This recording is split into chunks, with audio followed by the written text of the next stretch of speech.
Parachichi, parachichi, wateja linapita. Wewe parachichi, karibu. Njoo. Unajua nimesimama hapa, najua hii ndio mida yako ya kupita. Karibu kaka. Ndio, mimi nina shida na wewe, sio maparachichi yako. Ndio, nina shida na wewe, sio maparachichi. Sasa sikia, maparachichi unauzaje zaje? Hapa shilingi 200 kwa shilingi. Ya Tukuyu tumebarikiwa. Ndio. Unajua haya Dar es Salaam ili parachichi moja hili. Huku mnatuzia 200, lakini Dar es Salaam unaweza kununua 500 hata 1000. Sasa sikia, maparachichi haya yote jumla unatarajia kuuza shilingi ngapi? Kwanza hapa shilingi 3000 tu. Sasa mimi nataka nikuaishe ufunge biashara mapema, sawa? Kama maparachichi yote haya ni 3000. Nasikia, mimi nitakupatia shilingi ngapi? 10,000.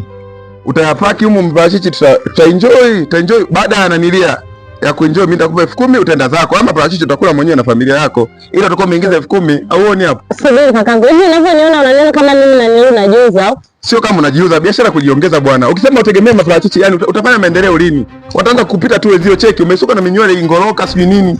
Natakiwa upate la kusikia, upate la nini? Nifike kwenye msimamo, nifike unyoosho, haya ndio maisha yangu. Nimekwambia hivi, kama hutaki kuniingisha parachichi basi naondoka. Sikia sasa nikwambie. Umesikia? Ukiishi kwa kutegemea maparachichi haya, kutoboa sio leo.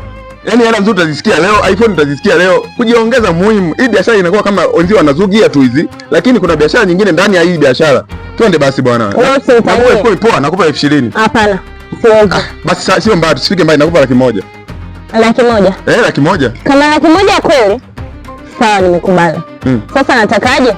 Nikikupa usinitangaze. Maana niko vizuri. Kwa 100,000 umekubali? Ndio nimekubali. Twende basi. Ila 100,000 utakuwa unanidai hapa sina. Wewe koma. Naujua hiyo. Kama utaki maparachichi basi.